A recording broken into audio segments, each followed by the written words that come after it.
It's inherent in our usual functioning to discriminate.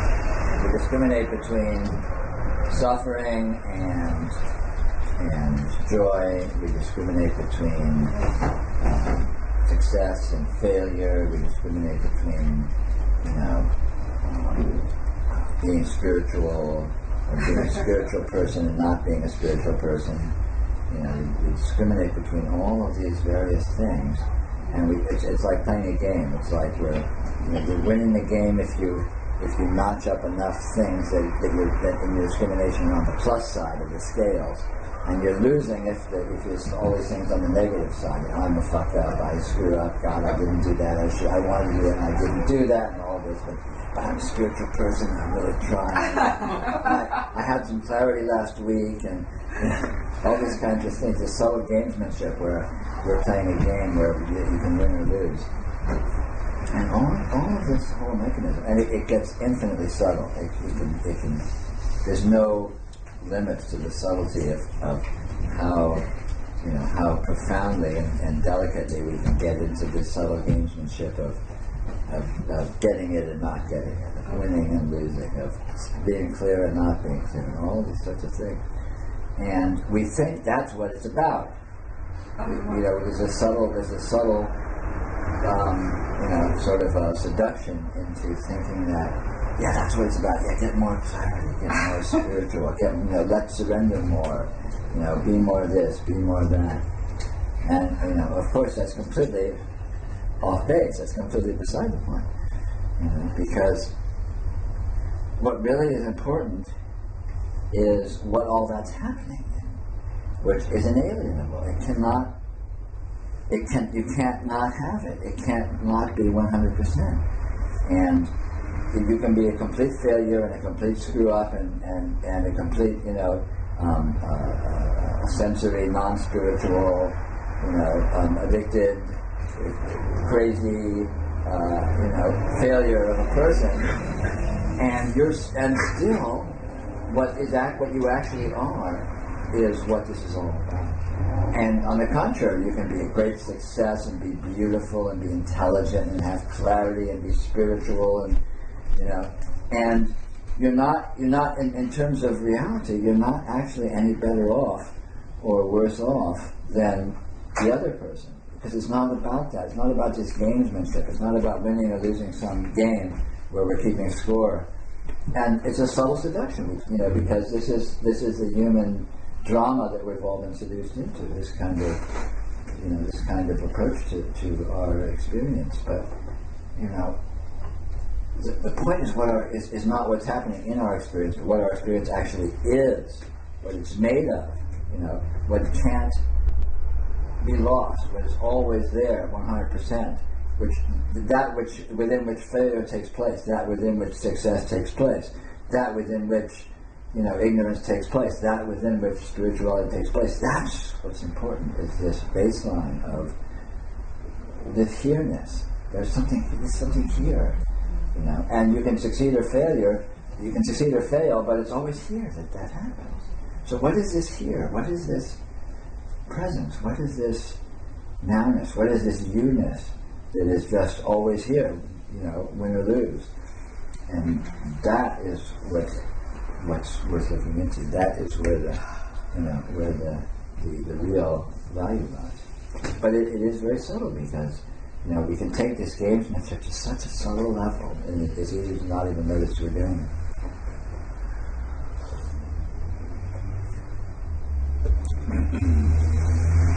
What's the sermon for tonight? Hymn will be hymn number 33.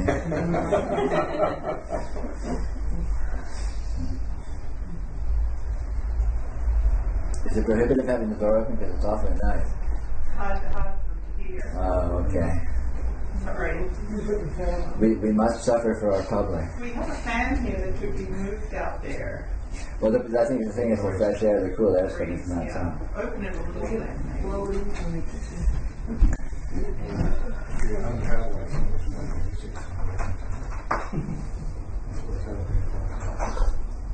Oh, that's good.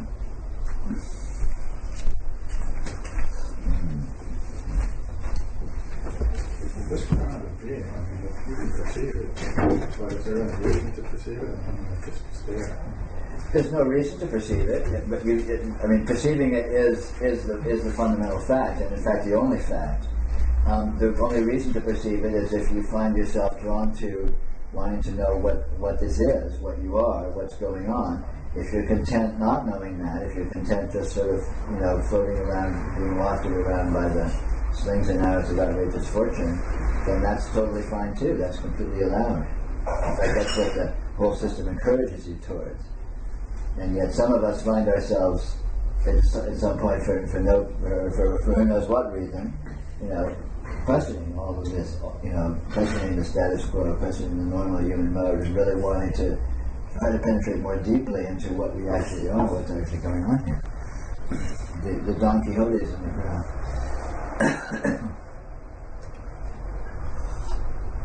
But this ground state is the fact, is the truth, is reality. And so if you're interested in what this actually is, that's what you go to. That's where the search will take you, if you're genuine, if you're sincere. And of course, the fundamental fact is you can never depart from the ground state, so the whole thing is moot anyway. It's not like there's anything to lose. This is more subtle gamesmanship of, I'm not getting really seeing the ground state.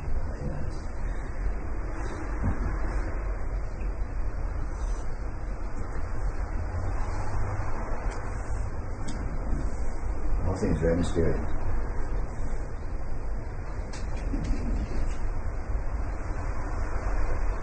If everybody was seeing it, then it wouldn't be anything special. It wouldn't be any big deal.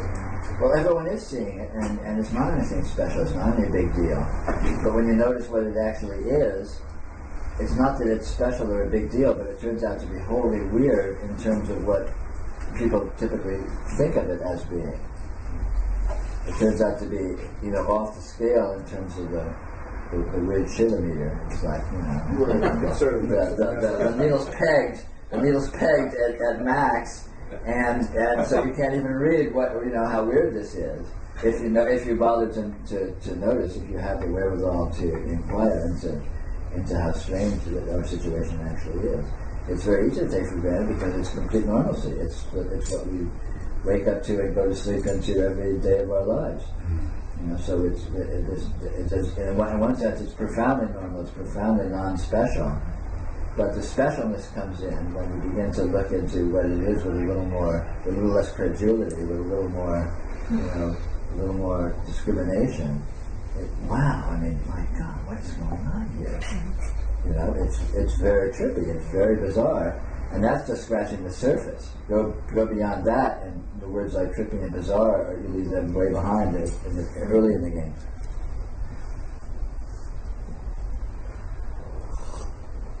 And it turns out the whole universe exists in you. That's pretty weird.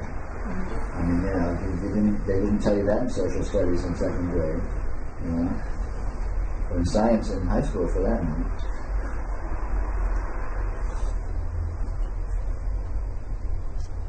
But these things are all self-evident if you look with an unbiased mind, if you look with the intelligence that is a resource that you naturally have at your disposal. These things are quite clear and quite plain and unobstructed, and it becomes, Which actually naturally has the ability to perceive itself, so. Of course. No big deal. It has the ability to perceive itself, but it also has the ability to misunderstand itself. And perceiving it accurately is also perceiving this inherent confused aspect of it, this inherent the dither, the noise in the system that is inherent in what it is.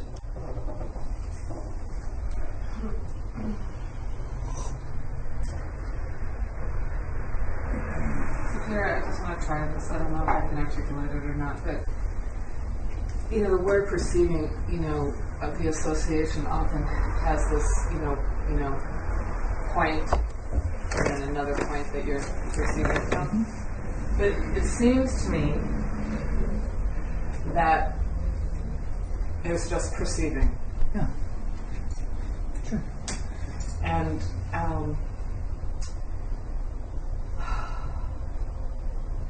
that this looking into stops, and there's this looking doesn't start in a location. That's my experience. Yeah. But then there's, when you say knowing, it's absolutely wild. It's like knowing but not knowing. It's like all is doing. Yeah, it's not knowing in an analytical sense or in a human logical sense, but it's a knowing in a direct perceiving of it itself, and it reveals its own nature, nakedly. So there's a knowing, it's a different use of the word knowing. It's knowing like you know what water is when you put your hand in a bathtub. You may not be able to put it into words, but there's oh, yes. There's the direct experience. And in that direct experience is profound. It's evocative. There's a lot there. Even if you can't say what it is, if you can't delineate it, you define it, there's a lot there. And you can see there's a naked knowing of, oh yes, this is what is meant by water. And you know very directly what it is. And that's a very profound and intimate kind of knowing. We have that exact same relationship with all aspects of our experience, of course. When we approach it more nakedly and let it show us what it is, we have the typical human logic. Well, if it's experiencing, there must be someone doing the experiencing and something being experienced. That's just because there's subjects and objects, there's nouns and verbs, blah, blah, blah. But if you let go of all that and just look, well, what is this here? Wow, what is this? What is this? And it shows you what it is. It shows you what it is. But there's no bottom layer. There's no definitive version. It's not like, oh, now I get it. It's like this constant, oh, it's that, and it's that, and it's that, and it's that, and it's that. And it just keeps going on forever. Because the subtlety of what this is inconceivable. It doesn't resolve to a simple state or a final version, or oh, now I get it. Now I get it. I've gotten to the bottom of it. It's this. Yes. It's not like that. Its very nature is open-endedness. Its very nature is infinity. So discovering that, you've discovered what it is, but infinity doesn't have any final version. So you found it, but you haven't stopped. You haven't hit bottom. You found bottomlessness. And yet it's doubtless and clear. So much more clear. It's almost undeniable, even though it's bottomless. It's just like there's a knowing there, whereas this perceiving, this trying to get closer to perception, is there's always like an element of doubt, even though we're sort of like facing in the right direction. There's always like this feeling of limitation in that. And but when you hit the mystery, something like this clicks, and you don't know what that is. It's fathomless. It's bottomless, and it's amazing because in that field, everything that arises, it becomes obvious what it is, as limitation or whatever. Not as a judgment, as a limitation, but it gets easy to see where you're coming from when you surrender into that fathomless awareness. That's my statement. You can't find anything. If you find anything specific, you've made it up. Because what there really is open-endedness. What there really is. The word mystery is appropriate because it's not a simple thing. It's not something that has boundaries, has dimensions, has finite qualities that you can delineate it and draw a circle around and say, yes, that's it. It's not like that. It is by its very nature infinite openness. And so finding it is finding mystery, because mystery is what it is. And in the face of mystery, there is release, there is letting go, there is nothing, there's the direct and obvious and self-verifying experience that there is nothing to find, there's nothing specific to grab, there's no signposts, there's no way stations, there's no objects, there's no reference points. And then you're in free fall, which is actually our natural condition. The only way to think you're not in free fall is to imagine that you're not, which is what we do typically as humans. We create an imaginary world of, oh, I'm me and I'm in my life and it sucks and this and that and the other, which we have the power to do effortlessly. We have all this intelligence at our disposal, and we can even get seduced into believing it's true, but it isn't. And since it isn't true, we can actually see directly and nakedly that it isn't true. And that's our great advantage in terms of this spiritual quest. Is that this delusion is not true, so therefore it's possible to see around it, to see through it, to see beyond it, to see what is true.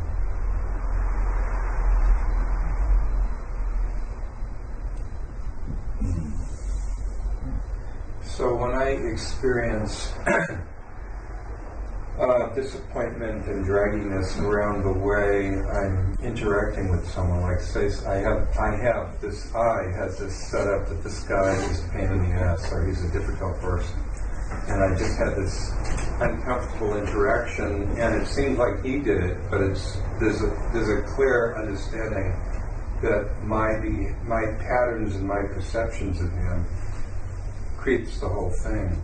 How does that fit into? It seemed like a grander looking into life or looking into the mystery. How does that fit into this? This is basically just fiction. This is like me living in a kind of a stupor and setting up characters. Yeah, it's exactly It's that simple. I don't have to work it out. No. I mean, I can apologize and end up fighting with them in my apology. Well, you don't have to like them. You don't have to get along with them. You don't have to not beat them up. Because that is irrelevant. The point is to see that it's not the way you're thinking of it. If you're thinking that it's a certain way, you're in fiction. I'm living in It's not that what you're thinking and seeing isn't true in some sense, but it's an oversimplification. Yeah. And when you look at it accurately, you'll see it's a vast oversimplification. Which again doesn't mean you need to like the guy. It's miserable not liking people. It really is a drag. Well, yeah, sure. But They crop up like from behind bushes, it seems. sure. Yeah. But still, in all, the point isn't to like everyone. The point is to see what is the case. And you discover that people aren't people. You discover that you're not a person. You discover that reactions aren't reactions. You discover that behaviors are vastly different and more subtle and more complex than you think they are. It's not like they're doing anything and you're doing anything. And you can see this very directly. So in other words, you penetrate the veil of your simplistic narration of, well, I'm me and they're them and he did this and I did that and I wish it was this and it was kind of like that. And every element of that story isn't actually accurate. Every element of that story is a misunderstanding. Even though I'm feeling a lot of feeling and intensity and charge. Yeah, because the feeling... Because I'm believing the fiction. Yeah, exactly so. The feeling is like a react. It's like you go to a movie and there's your hero and the bad guys are about to get him. Your heart starts going and you go like this, It's because you're letting yourself believe the movie. The emotionality has nothing to do with the reality of that you're sitting in a movie looking at patterns of light on a screen. The emotionality has to do with pretending or letting yourself be seduced into believing that, oh my God, this guy's up there and it really matters what happens to him and I care about it and he looks like he's in a precarious situation. So there's this fight or flight thing that comes up through identification. Right? But that whole mechanism is, and the reaction, the emotionality, is to a fiction. So don't worry about the emotionality, just penetrate the fiction, see the way that's not true, and the emotionality will dissipate. And you can still, I'm just concerned, I'd like to have what I would call a rich, actual human, kind of sane life. Like I have a friend in the hospital drying out from alcohol. Somebody who I really cared for in some way for 15 years, and it turns out she's a secret alcoholic. She looks like she's going through a lot of suffering. So if I'm just looking into it, I may disassociate from any kind of action or relating, or do you know what I mean? How do you do both? If you're looking at it in reality, there's no disassociation at all. There's complete openness. There's complete presence. Connection. And yet the connection is not in terms of a story. The connection is not in terms of, oh, this person, I care about this person, they're suffering, and I wish they weren't suffering, and they shouldn't suffer, and how can I stop that? Maybe they need to suffer. Maybe suffering is just the right thing, if it's an appropriate aspect of what they're going through. But again, you can't even know. You can't know. So you don't have to play into the story of an alcoholic who's suffering. You just That's show right. up. Yeah. You could just show Yes. up. That's the thing. Just show up. But you don't know who you are, you don't know who they are, but here we are. I don't know who you are. You don't know who I am. We don't know what we are, but here we are. And I'm here. I am here. And that's what can you do? You know? It's like that, You can, really. yeah. And you can supply stories. You can say, oh, I know you. You're the guy who this and says this and that, and I'm the guy who's, blah, blah, blah. But the stories don't actually bring anything valuable to the exchange. They muck it up. They complicate it. There's nothing added there that's of any benefit whatsoever. It's just a bunch of confusion. Just being and unknowing, but being there. It's like, here I am. Well, I mean, what more do you ever really know? I mean, I'm here, and I can say a lot of things about where I am and what's going on, but do I really know any of that? I don't really. All I really know is I'm here. And I don't know what that means. I don't know what I am. I don't know what here means, but it's undeniably the fact, whatever it is. And in that unknowing, in that openness, there's a nakedness, there's an honesty, there's a genuineness, and that genuineness and honesty and nakedness is the best thing you can possibly bring to any exchange. Because you're there, you're really there, and you are responsive. Whatever intelligence you have, whatever responsivity you have is untrammeled by preconceptions and can come up as it does, and so on and so forth. You can have genuine interactions with people. The more story you have going on, the more the interaction is mucked up with preconceptions, and it becomes a big ritual. You did this, and I did that, and I wish it was like that, and I like that, and the whole thing is just a bunch of, and none of it's true.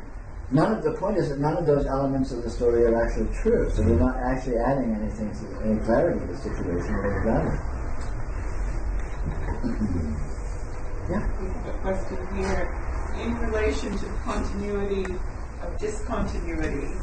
Yeah, This is good from question. Irma. Yes, it's a good one. Is the awareness continuous, but the awareness of awareness discontinuous? I like it. Splitting hairs. You go, girl. I like it. Well, look and see. The answer is look and see. Continuity and discontinuity are fascinating aspects of this.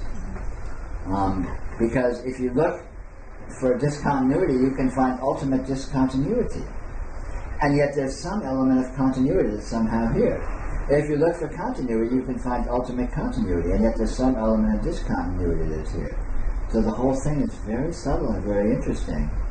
And again, the mistake is to think you can resolve it down to simplicity. That you can say, oh yeah, it's this discontinuity. Oh yeah, it's continuity.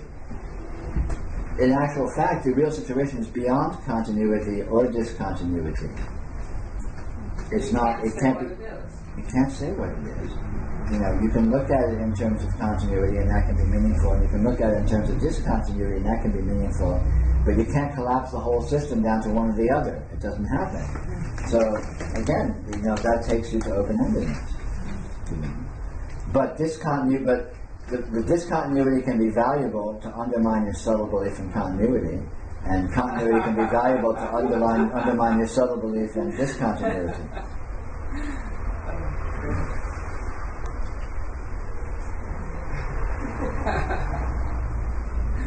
Ask Irma where she is. She's either in Italy or in Yeah. Italy.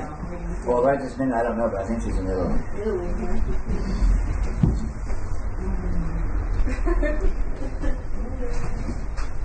She has a second part of that question, please, Which which is the direct experience discontinuous? Sorry, is what? Is the direct experience discontinuous? Find out. You can see.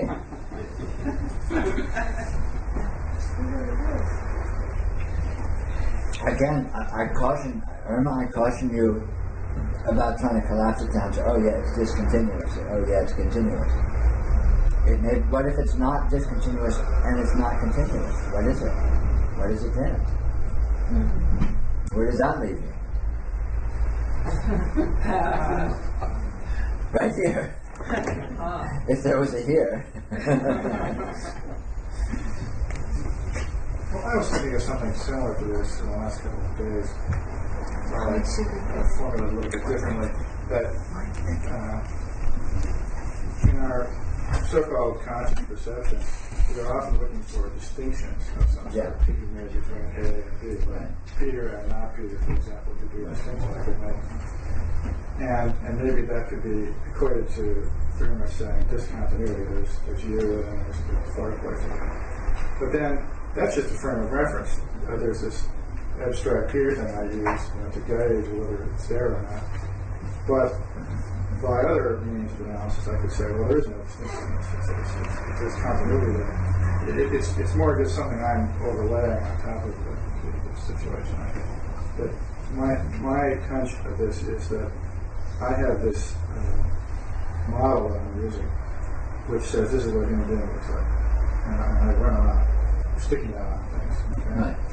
And I say, well, in fact, there's something I dreamed up called the law of relative distinctiveness. That things have to be distinctive enough in order to stand out from the data. You can get a bunch of random data, and is that a peak, or is that just some randomness? And it has to be, the peak has to be pretty tall to be distinctive. It has to be an alternative hypothesis that beats all the others. That's what this is requisite. So, but then, what do I refer that to? I have a vast library of models. I go get some models and I say, well, that looks pretty good. I'll fit that on there. But I could have this other model which said that it's all Shiva, Shiva, Shiva, and there's no distinctiveness, there's no nothing over there. If I go and get that one, and I try to apply that, then I'll get a different reading. Right. It's kind of a model of weirdnesses. Yeah. I mean, that's one aspect of it. But the continuity, discontinuity, koan, or paradox, applies at every level. That's sort of a macro level, or let's say a median level of the scale of human beings. Say. But if you look at your experience, every single point of your experience is different from every other single other point of your experience in real time, and every point of your experience is different from itself in the next instant. So this argues for ultimate discontinuity. I mean, I look at you. Just say visually, there's an infinite or arbitrarily designatable number of data points, all of which are different from each other, and all of which are changing. So, out of this field of absolute disparateness, how can I find any continuity? I mean, that's the discontinuity argument. Everything is absolutely different from itself, from everything else, constantly and non-repeatingly and evolvingly. This is the actual fact of our experience. We all know this. We take it for granted that this moment is unique. If you look around, you've never actually experienced anything you're experiencing right now before, and you're never going to experience it again. And now it's already different, and now it's different, and so on. So there's this constant discontinuity across time, discontinuity across space. And we experience this constantly in all of our actual real-time experience. But at the same time, there is a certain element of continuity. There's a certain thisness. There's a certain isness. There's a certain persistence. There's a certain, degree of interrelatedness that shows up, which argues for continuity, which argues for connectedness, which argues for something other than just absolute ultimate atomism. And how do you reconcile these two? And what I'm saying is you don't need to reconcile them. They aren't, because neither of them is ultimately true. The actual condition obviously includes both of these aspects, and it can't be reduced to either of them, or even to both of them. It's what it is, and what it is beyond both of these considerations. So go there. And what you find when you get there is mystery. And if it turns out to be something like this dilemma of continuity and discontinuity, go beyond that. The point is to go beyond until there's nothing to go beyond, which of course never happens. But we don't need to deal with time here, so it's not important. Because you go beyond time very quickly too.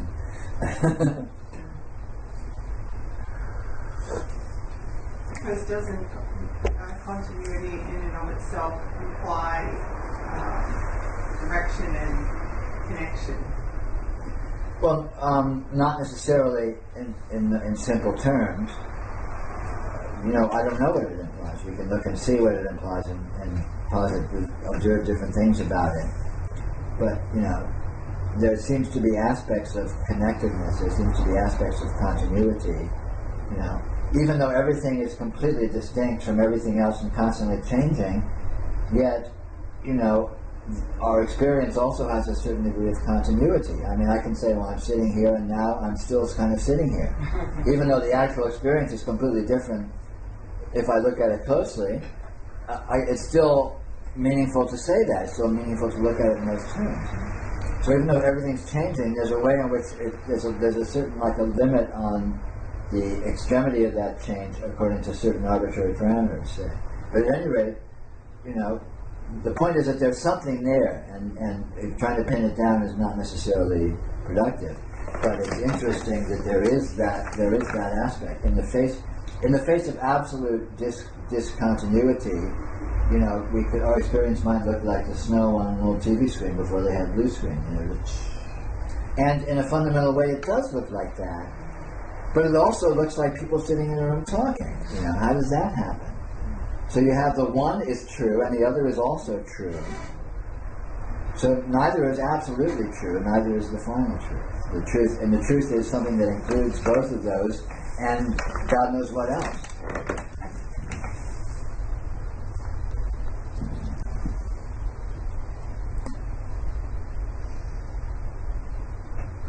You know, the truth is always, reality is always beyond what we can think of it, beyond how we can collapse it down to an idea, beyond what we can say about it. If you can say anything about it, it's not true. If you can think anything coherent about it, it's not true. And yet, we don't need to. We don't need to think about it or define it or talk about it, because we have the real thing here. When you have a rock of gold, you don't need to, you don't need to spend it. You don't need to talk about it. You don't need to weigh it. You have the real thing. So there it is. And here it is. Here this is. Just look and see what it is. And you'll find you are it. And you'll find that that is a profound fact. It's a very profound fact. But it's not a profundity that you can elaborate on meaningfully. It's not a profundity that you can get to the bottom of and say the last word on. But that doesn't mean that doesn't invalidate the profundity. On the contrary, the profundity is real. It's actual. This profundity is right here. This is your being right here. This is the being of the universe right here. And also beyond that, beyond the universe is right here. Beyond being is right here. All of these notions are like little bubbles in infinity. And the bubbles don't capture the infinity even as they embody it and reflect it.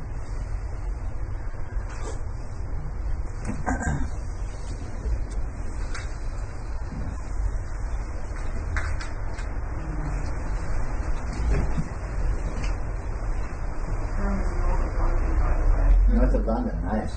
I'm jealous.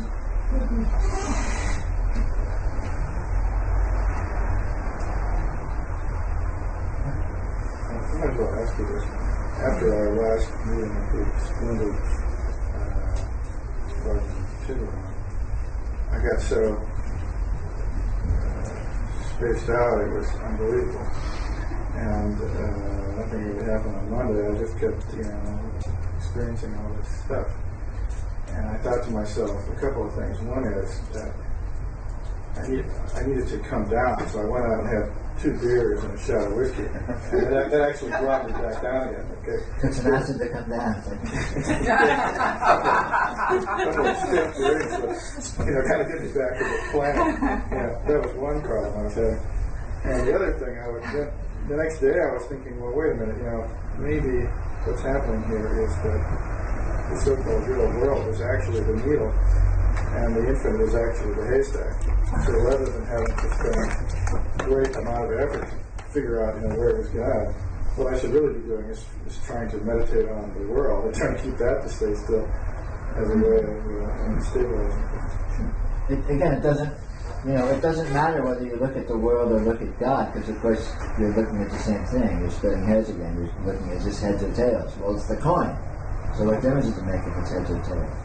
And again, you do what's expedient. If you're spacing out too much, you can focus on the worldliness of things. Because the world, again, this is like the continuity discontinuity argument. Just because they're paradoxical doesn't mean they aren't both present. So just because this is God and divine and inconceivable and absolute infinity and absolute beyondness, it's also the world and life and human beings and our shitty situation and all of that. Right. Well, So you're not. It's not like the one is truer than the other or the one is better than the other. They're both this. So you can look at it any way that's convenient or expedient. Well, I know, but what I want to do is I want to get on a little bit more balance so that I can sort of, not be too debilitated by it. I'd like to be able to kind of switch, smoothly from the infinite to the finite or whatever, not have it be quite sort of painful. Well, sounds like you're exploring it. That's good. Play with it. See what you find.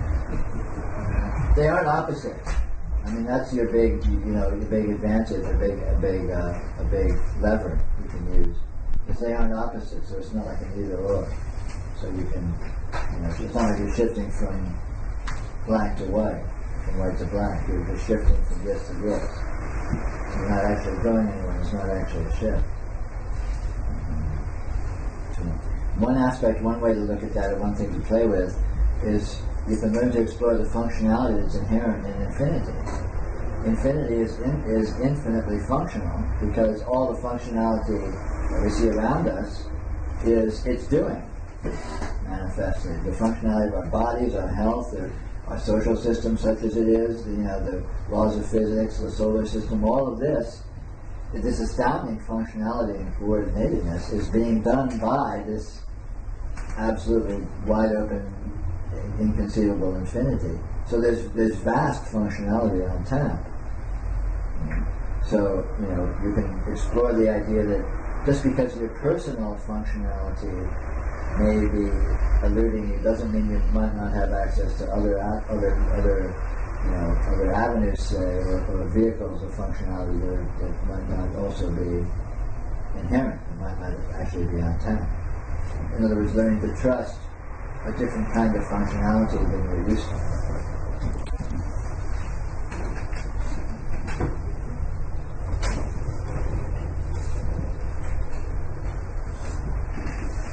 Little by little, I found myself putting my weight on the rock in the middle of the stream whether I went to or not.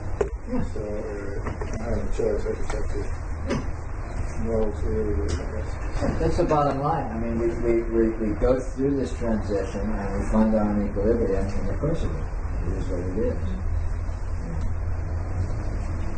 But we're not without resources. Well, you That's a read these good books about people who get terribly sick and practically die from these spiritual mishaps. I haven't had that happen.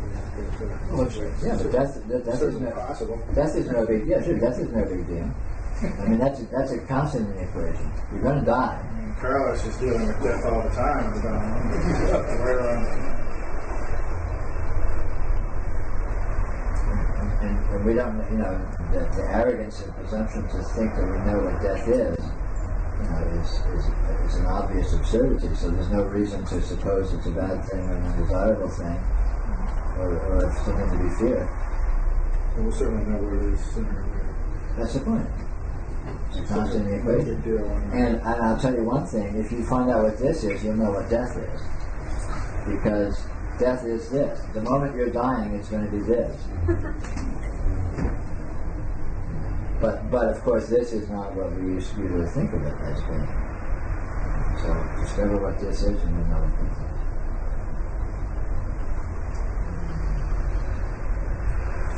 There's nothing wrong with getting more surrender, is there? We're getting which? More surrender? Of course not. It's not all in. I mean, earlier you started your sermon by saying that it was pointless to worry about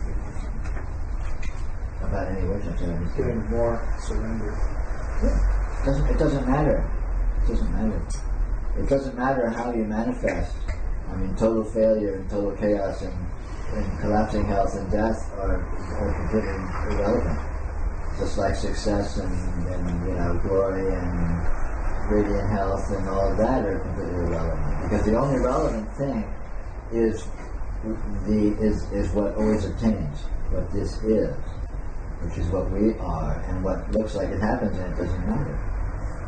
It's like when you dream, it doesn't matter what dream you dream when you go to sleep tonight. The important fact is you're asleep dreaming. And you can dream of horrible things or dream of great things, and it's just a dream, so who gives a shit?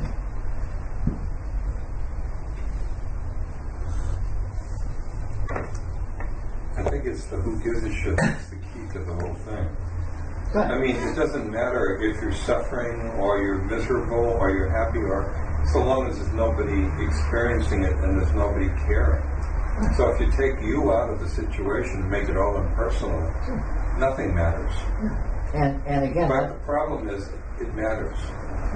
You know what I mean? Right. There's somebody always looking and saying, I don't like it. right. But if it matters, there's you have recourse, because if it matters, you're not understanding it, and you have the potential to understand it. It is understandable. You can see what it actually is, and that's your leverage. But it requires being dispassionate from your own experience of pain or sensation. No, That you're- it doesn't. It doesn't. I mean, this is the typical spiritual mythology. I need to stop thinking. I need to, have equanimity. No matter, if I'm feeling pain, I need to sit here and everything's cool. All this. It's not. That is all fallacy. That's all a complete misunderstanding. We don't. All we need to do is see what our experience really is. even if it's painful. Yeah, it doesn't matter. Pain and pleasure are the same function. They're output of the same machine. They're different programs running on the same computer. Find out what the computer is, and then you won't give a shit about what programs are running on, because they're this program. Right? Typically what we do is we identify with the program. I want pleasure. I don't want pain. I want things to go smoothly. I don't want to have problems. Blah blah blah. But we're misunderstanding the situation. We're misunderstanding what we really are. We're not actually in the situation. It's just like this. You're in a dream, and a big ass ugly gorilla is chasing you with a machete, right? And you're like, oh my god, this is terrible. You run away, and you're worried. It's like, oh my god, I hope I escape him. Then something funny happens, and you realize all of a sudden you're dreaming. At that point, how much does it matter that the gorilla is chasing you? At that point, it doesn't matter. But while the gorilla is chasing you, you gotta know what matters. But he might still be chasing you when you realize it's a dream. Yeah. But you're seeing that there's no gorilla. There's not actually a gorilla there. Yeah. Once you see it, it's okay. That's the point. And the problem is, I'm stuck in the movie. I'm in the movie getting chased by the goddamn gorilla. But you're not completely stuck.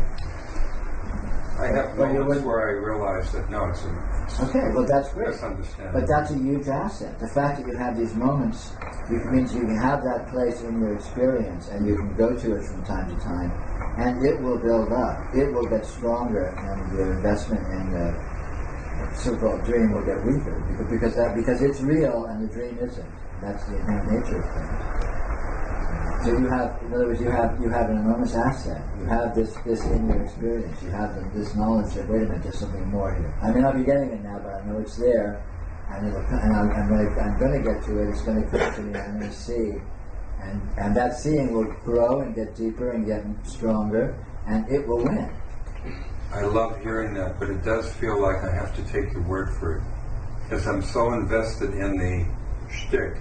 Right. Well, it's like an addiction, you know. Well, yeah. Well, it isn't. It is literally an addiction. Yeah. It's an addiction. It's like you're coming to me and you're saying, "Hey, I'm a junkie. I don't want to be, but I am, and I really, I can't stop, and that's what I do." It's like, okay, that's cool, But that's fine because you're owning what your situation is honestly, and you're looking at it. So now you're saying you're a junkie. You're addicted to investment and the importance of these so-called events in your life and so on. But you have moments of clarity. You have moments when you break out. You have moments when the addiction is like in the background and you're seeing something else. So you're in transition. Is what you are. You're an addict. You're a recovering addict. Maybe at the beginning. Maybe I don't know. Whatever. Who knows? But the point is, that recovery is real. It's an opportunity. The fact that you have the ability to do that. I mean, you're not just gone. I mean, a lot of people out on the street are just gone. They don't even know. They wouldn't come to a meeting like this if you paid them. And why did you come? I mean, there must be something that you Get off the needle. Yeah, but even that, you have the idea that that's possible. You have a vision, you have some experience, you have something you touch every now and then that shows you that there's more, that tells you that there's more, that tells you that there's other ways. And that's the door opening, right there. And the door doesn't open and then slam shut. The door starts to open and it will continue to open.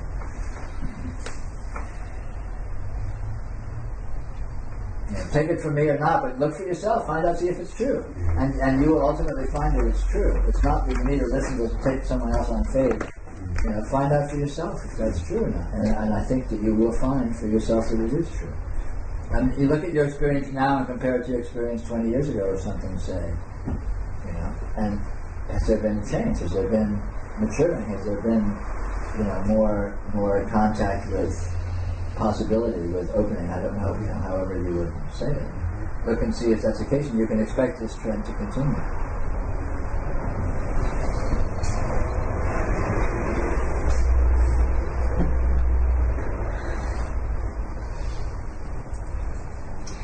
So, are you saying that seeing what is, would you also define that as freedom? Certainly. Well, what is freedom, and seeing what is shows you that there is freedom and that you are it. Well, me and Michael just got back from a 10-day Joseph Goldstein retreat, and he defined freedom as freedom from greed, delusion, and anger. Fine. I would be a little more. I would paint with a broader brush. I would say freedom from belief in fantasy, freedom from delusion. Freedom from delusion,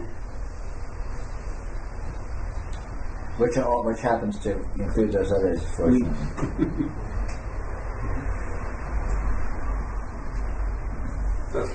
That's it in a nutshell, freedom from delusion, and then everything's all Our only hunky-dory. problem is delusion, our fantasies, and they aren't even true. Yeah. They aren't even true. And everything we think is a fantasy. Your whole history is a fantasy. Your whole self-definition is a fantasy. Anything, if you wrote your curriculum vitae now, here I am, my name is so-and-so, I'm so-and-so, and this has happened to me, and this is what I want. The whole thing is just it's fiction. It's literally fiction.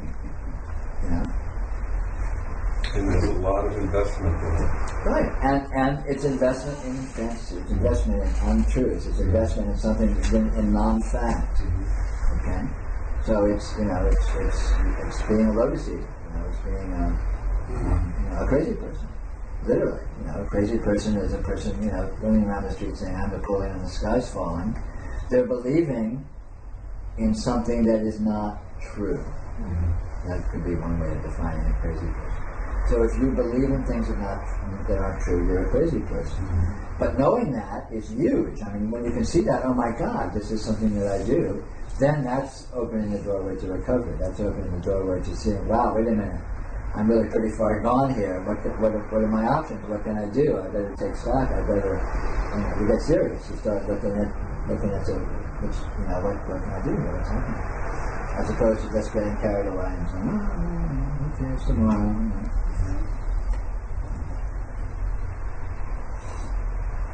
Susan, you had your hand up a little while ago?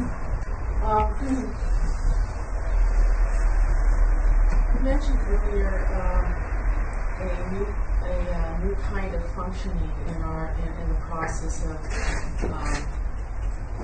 of noticing or seeing. Yes. And so my question is,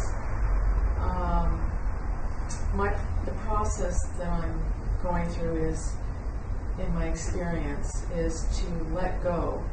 And I question myself a lot whether I'm actually allowing the inherent intelligence to function rather than my own small self. And so I'm just wondering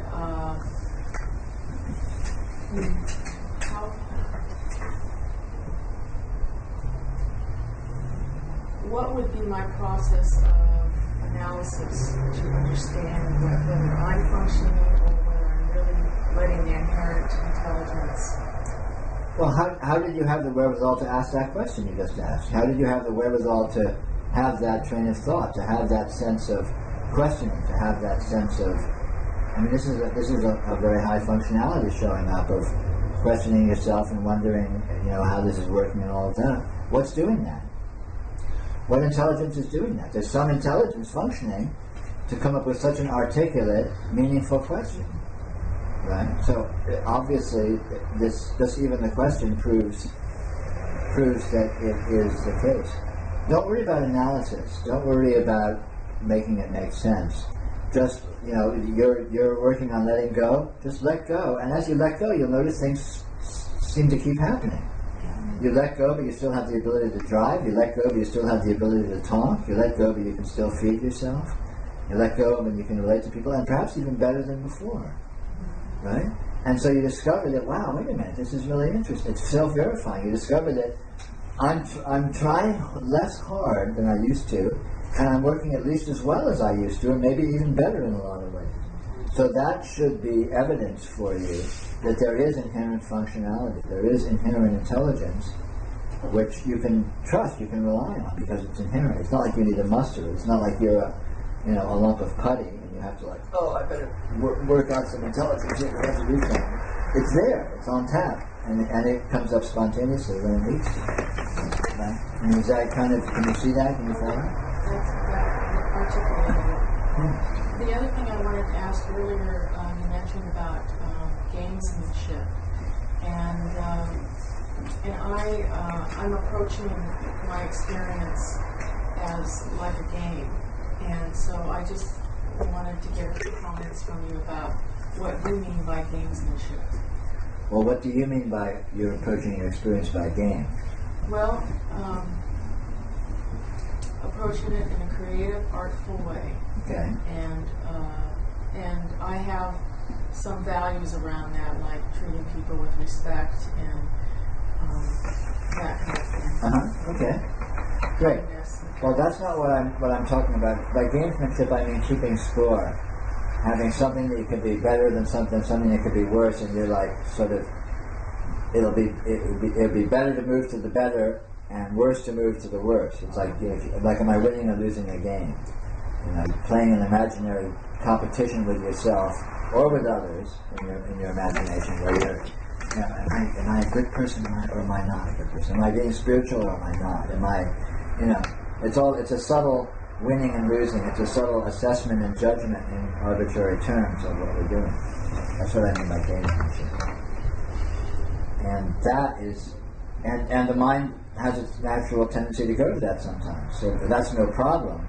The point is to not believe that is what spirituality is actually about. That's not what we're actually doing here.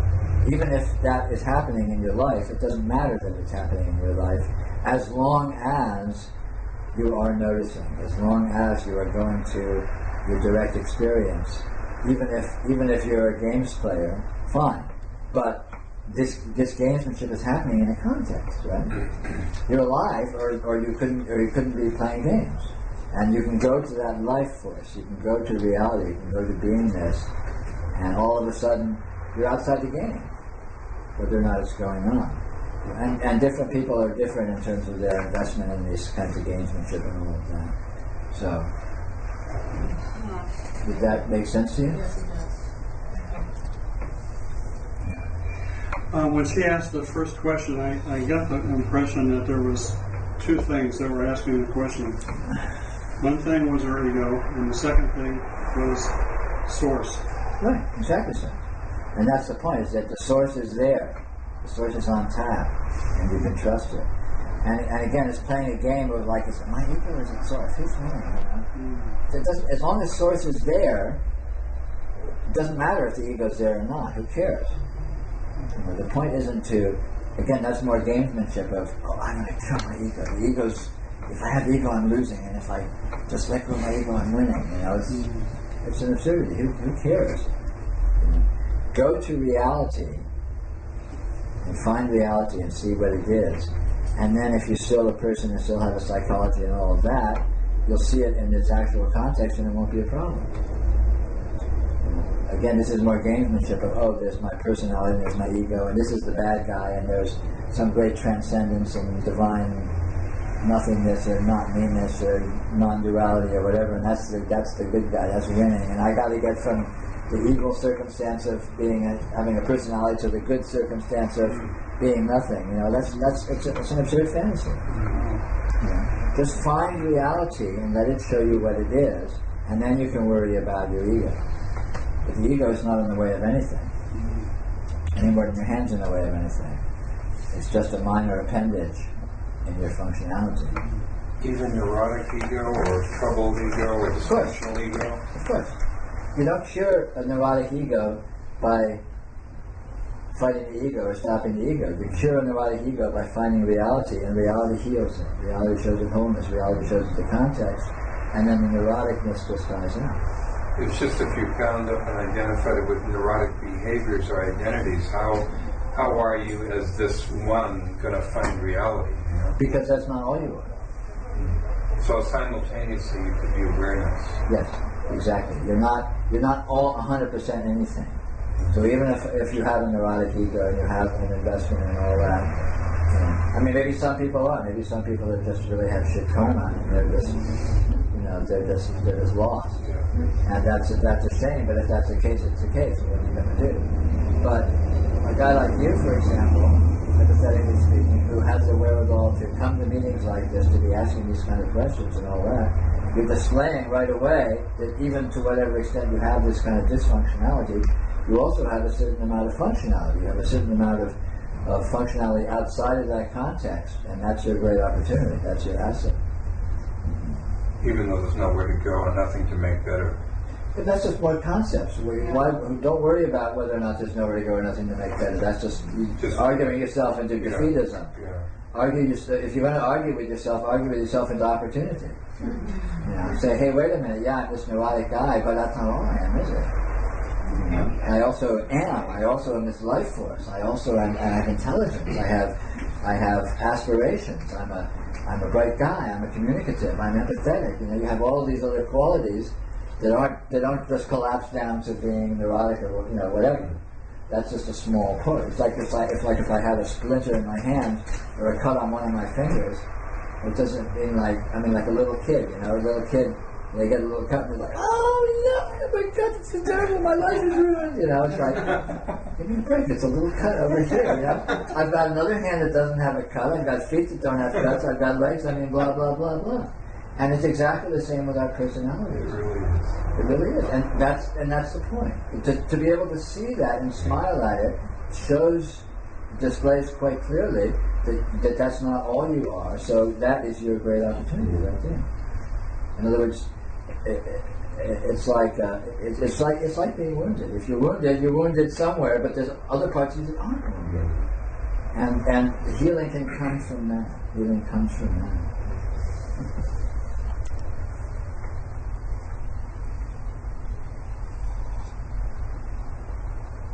But, healing doesn't come from battling with the wounded ego, or battling with attachment, or battling with investment, because that just increases it. That increases the self-importance and the arrogance, which is what feeds all of that stuff. Healing comes from going over here, letting that be what it is, forgiving it, to say, okay, that's great, you're neurotic to stay over there. What's over here? And then you find, oh wow, there's a whole universe over here that has nothing to do with all that stuff. And as you gradually move into this world, so to speak, all that other sort of vortex just wanes in importance. It just deflates. But battling it and taking it on as the enemy it's like putting gasoline on a fire. You're just increasing the sense of self-importance and arrogance, and narcissism. What's the word?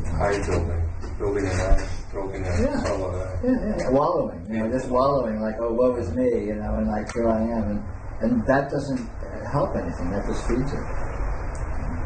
Go elsewhere. Go away from it. See what's over there.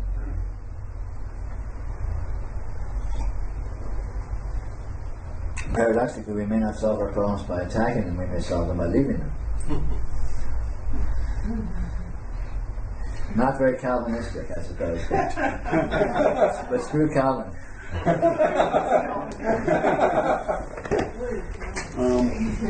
One of these grand design questions. So, we came out, we came down from the trees, and there was all these dinosaurs, and then, was it 65,000 years ago there was that I don't remember. volcano that just killed most of the trees and everything, and the dinosaurs wiped out, and so we were able to. Is there a grand design for all this, and or is somebody designing things? Yeah, there's a grand design, and it's this. This is the grand design. Good job. This is it. This is it. You want to find the grand design? Here it is. Look at it. Okay. It's unfolding as we speak.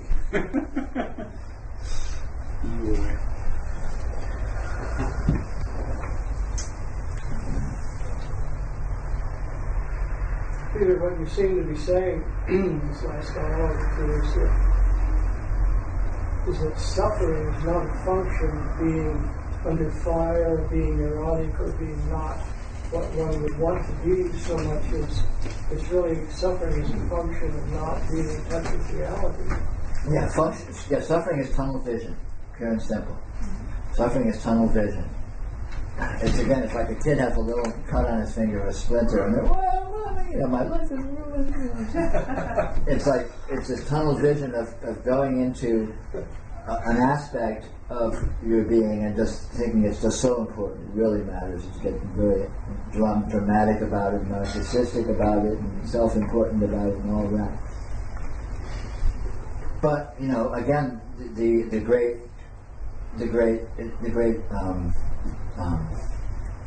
advantage we have, the great opportunity we have with tunnel vision is that the context that's not being tunnel visioned on is still there. So we have recourse, we can go to that, we can draw on that, we can see.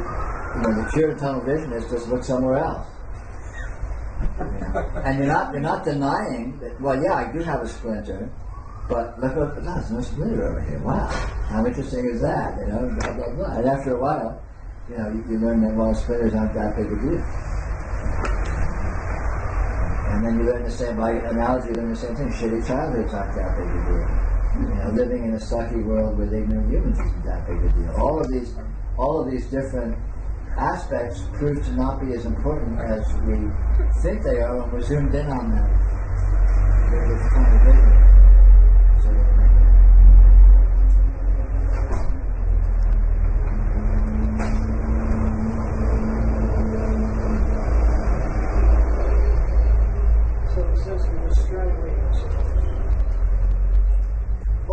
It's not even strangling.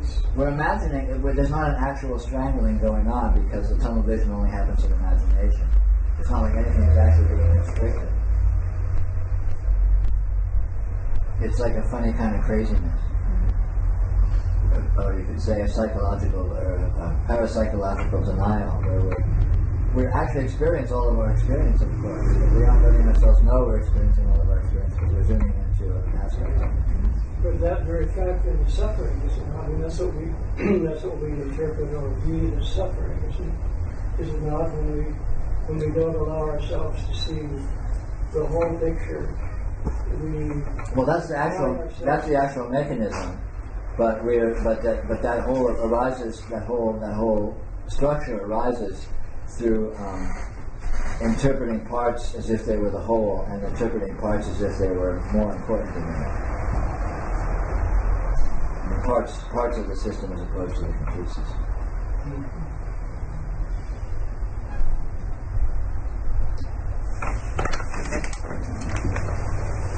The whole thing seems so odd. All of it. It's inconceivably it just odd. Seems odd. It's like beyond odd. Thing, it's beyond odd. It's just it's it's really odd. Yeah. But if you see the oddness, that's it. You're seeing it. You're seeing what this is. It's just astounding. It's just bizarre. It's inconceivable. It's so weird that it should be the way it is. Even what seems bad is amazing. Yeah. It's amazing. Exactly. It's mind blowing. Yeah. Even the shit is really mind blowing. Everything. It's the perception of shit is mind blowing. Yeah. It totally is. Oh.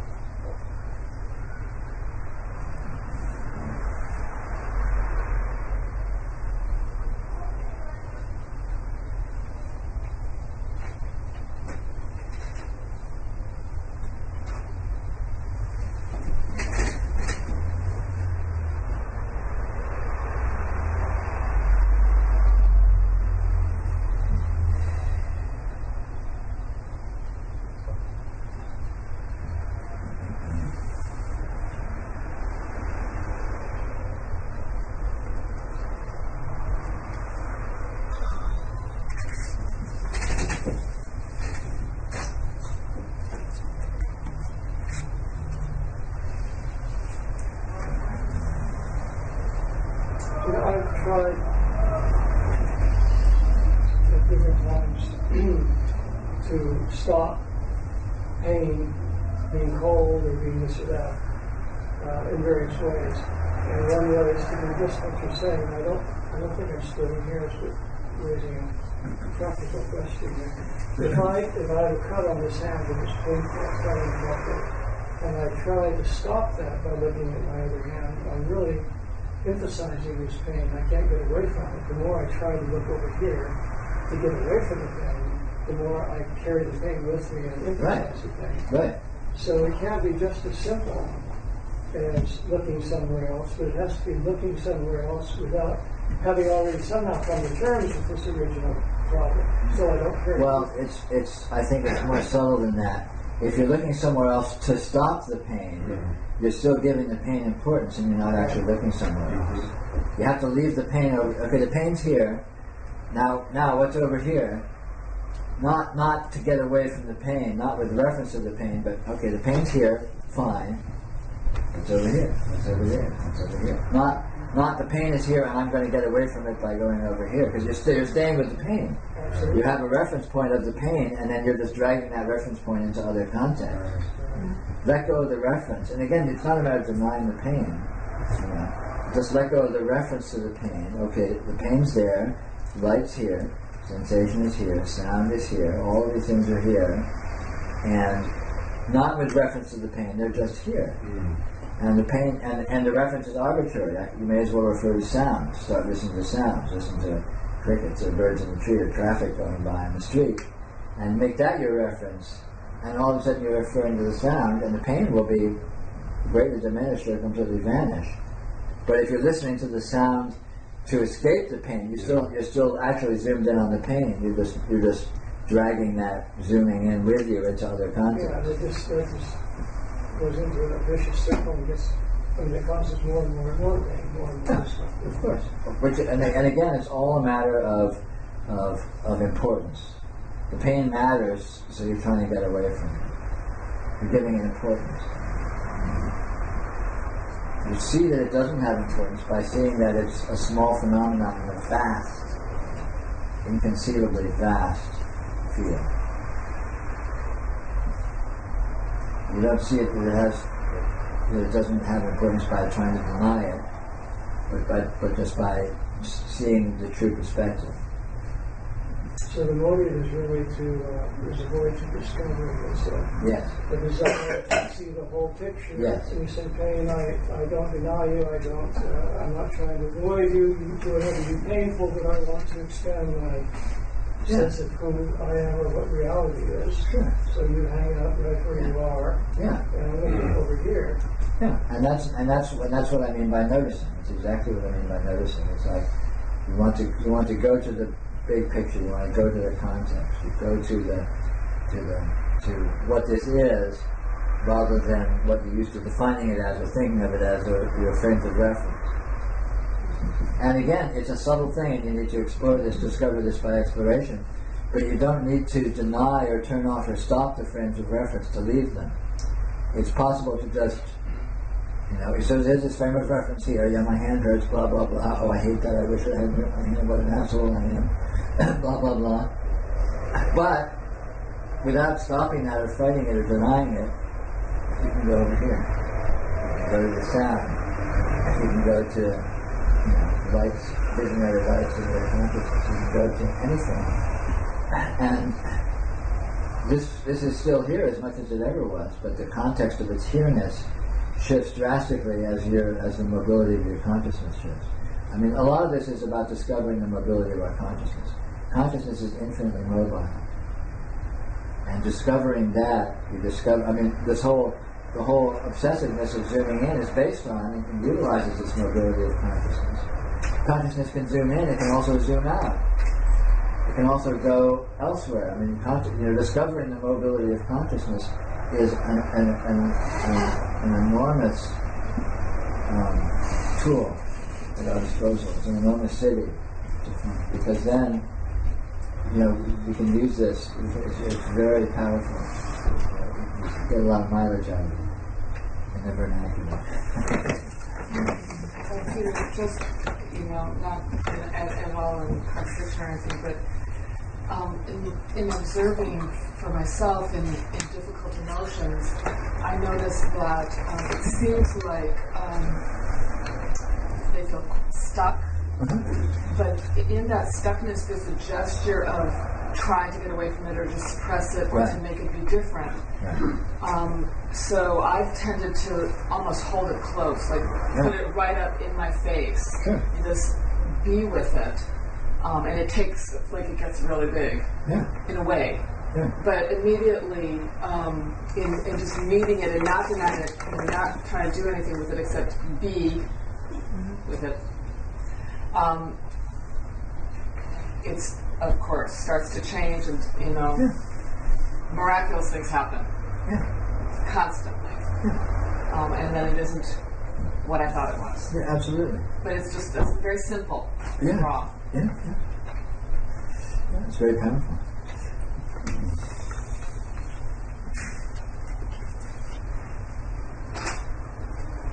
If you're trying to get away from something, an emotion or pain, anything you're defining as undesirable, you're actually you're locked into a stasis that can't change, because it's what it is, and you're trying to get away from it, but you're not succeeding, and so that all of a sudden things are ossified into that constellation, right?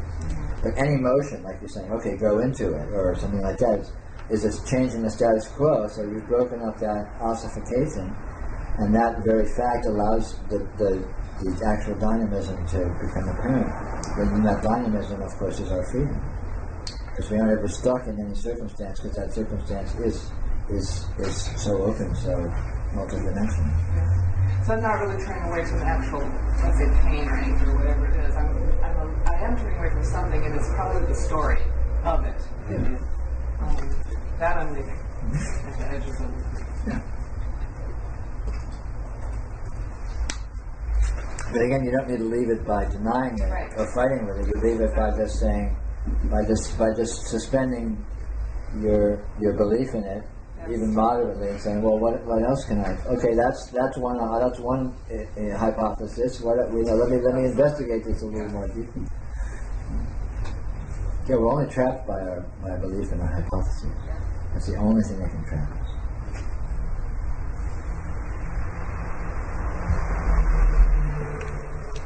Which is the same as the belief in our story.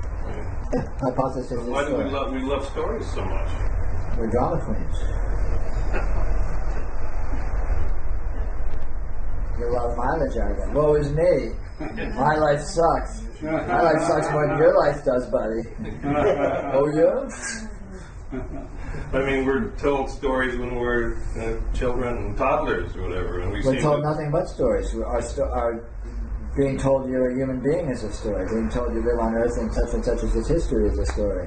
Being told that life is about XYZ is a story. Everything, all information we've ever exchanged verbally is all story. None of it's true. None of it. Well, when we wake up, we're still living in the stories.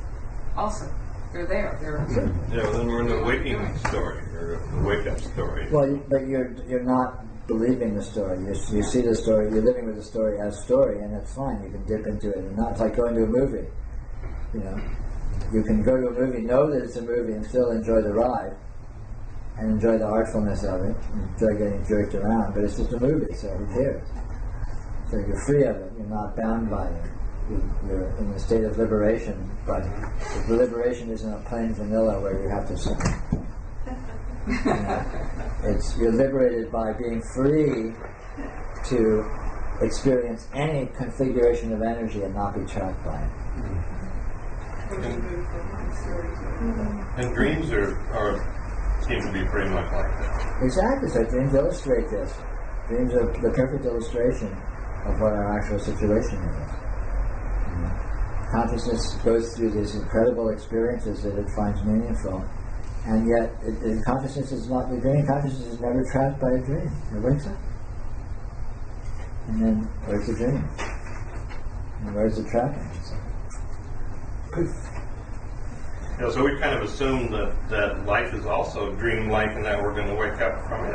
Well, don't assume it, find out. We can see. We have tools at our disposal, so we don't need to just rest on assumption or faith or hope. We can actually investigate what it is. Is it dreamlike? In what ways is it dreamlike? What's really going on here? We have resources, we have intelligence that we can bring to bear. We have direct experience that we can bring to bear. We can find out for ourselves without having to hear it second and third hand. The Buddha said, who gives a shit what the Buddha said? Find out for yourself. You be the Buddha. And then what do you say?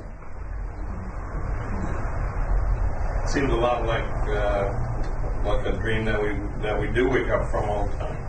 Absolutely, certainly, and that's a powerful fact. If you notice the truth of that, that's a big, powerful lever.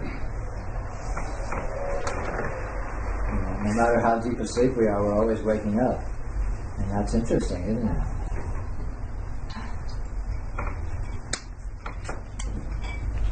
Kind of puts a big hole in all of woe is me. No stories. Speak of woes me, with the pain, it feels like you've been talking to me before I even asked that question. I don't even have a question. My life is just like, at work, these horrible things are happening in my relationship, and I went home for 2 weeks, and there was this like family inquisition focused on me, and like all these wrongs. I've done 1972, and I mean my entire adult You life. evil person. And I'm like, but I like, so I have this like knot in my stomach, and I've been just sitting here trying to breathe deeply, and I'm just like, eat open, and I can, it's just like, I mean, and there's so much, I can't fix it, I can't deal with it. Why do you need to? Usually I would be trying to fix things, trying to figure out, that would do this and do that, and so it feels. And just when somebody was talking, I just kind of, finally I felt I gave up from that. Excited, and then things started flowing more. When I like say, I give up, that's actually good news. Yeah, totally good news. I can feel. Where is your family right now? West Virginia. No. Where's West Virginia right now? Probably right is not right here. You have to imagine it. You have to recreate it. It's a fantasy. Your family is a fantasy. They aren't here unless you imagine them. None of that happens unless you. Writing a letter to them explaining. Yeah, but all of that. But that's also imagining. That's also fantasy. Where is it right here? Where is it actually happening? What's happening right here? When there's like this 3 hours, and afterwards, my brother actually, he's the one doing it, and he actually complimented me on not losing it. I didn't get angry, I didn't run away, and I just kept trying to go as deep as I could inside of myself. Right. But all of that memory is a fantasy right now, isn't it? Mm. Right? No one is harassing you now, are they? No one is. So you have to recreate that. In your yes, exactly, in your imagination. By holding this story, by holding this memory, which memory is just fantasy. Memory is a fantasy you recreate. A story you tell about something you think happened to you. Right? The memory is not the actual event. The memory is a recreation. It's like a movie about This is a movie I'm telling myself and playing myself in my head about what happened when I went to see my family. And the movie is not the visit. It's different. It's a fantasy. It's a recreation. It's like it's just like one of those recreations on TV. It's not the actual event. There's actors playing the event, and the directors have changed it, and everything about it is different. It's not the actual event. So we hold this. We hold this situation. We hold this. Oh, I'm in this relationship to my family. I'm in this relationship to my work. Where's your work now? Where's your job? It's not here. It's just absolutely not here. It's another piece of tension. Yeah, but you're holding that tension by holding the story. It's like a movie you're sort of playing over and over in a loop right here in your head. So, can you see that? But try and notice that you're doing that. You're invested in that story, giving that story importance by holding it there. When you leave work, work disappears. Just like when you wake up from a dream, the dream disappears. When you leave work and you go home, work is just not there. You have to imagine it to recreate it. If you see the truth of that, you see that every moment you're free of the last moment, you're free of your whole history of your life. And the next moment you're free of all of that. Because it's gone. And that's not to say that some aspects of what you're thinking of as it might not recur, but they'll be different. Next time you see your family, something different will happen. Even if it's similar in some ways, it will be different. So you're actually free of the prior occurrence. And as soon as you leave your family, you're free of them. They're not there. They aren't here. Your family isn't here. Your work isn't here. If you notice that can be very empowering, because then they're not here. I'm free now. I can breathe. I can wave my arms around. I can go to satsang. I can do whatever. And there's probably less of a chance of it being bad next time, or if I cannot carry the story. Exactly, because it's like holding a grudge. When you hold a grudge against someone, when you see him again, there it is, and it just adds to the fire, right? But if you're not holding a grudge, you see him again, it's like, oh, hi, how you doing? And maybe the shit will happen again, but you're not already, setting the stage. You haven't primed the pump. You're not like, you haven't set up the situation for like, okay, bring it on. It's not like that, right? So we create all of this problem, all of this drama and this investment and this suffering and this stuckness by holding it and carrying it around on our backs. We're like, oh yeah, I got my family, my job, what was me, but they are actually here. And when they're here, deal with them here. And when they are here, you don't need to deal with them because they're gone. They might all drop dead as we speak, and you never have to see them again. They all make it enlightened. They all make it enlightened. Sure, absolutely. But how do we know? How do we know what's going to happen? So don't. In other words, don't carry around your entanglement deliberately. Yeah, it's tiring. Exactly, it's tiring. It's a lot of work. It's not a lot of fun, unless you're a masochist. In which case, it's Usually good suffering. Oh yeah, I can really get into this. Usually it's not behind. It's not behind. It's like in front of me, keeping me from actually seeing, being present and seeing what is here. Right. It's in the way. Yeah. But just see that it's your fantasy. See that it's actually your fantasy. And then even if you keep doing it, see that, well, what's over here? Okay, all this stuff is happening here. What's happening over here? What's happening over here? What's happening 2 blocks down the street? Your family isn't there. Your job isn't there. What's happening over there? It's a totally new, liberated, open possibility. So your problems aren't actually everywhere. They're there when they're there, and when they're not there, they're actually not there. So you don't need to drag them along with you in your fantasy. You don't need to do that. They're more solvable if I can really be present with my family. Of course. How can you solve your family when they aren't here to talk about them? All you can do is talk to the fantasy versions of them, which won't do shit, because they can't hear. The family won't hear it if you're talking to fancy versions of them. You're talking to ghosts.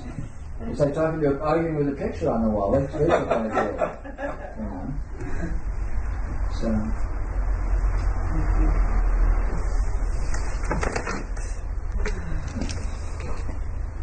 Well, it happens to be quitting time. So thank you all for coming. Thank you. And 2 weeks from now, we'll be here. If you can afford a $5 donation, it would be very much appreciated to thank Leif for his most generous letting us use his house here and supply us with such divine chai. Totally cheap at the bargain basement price is near $5.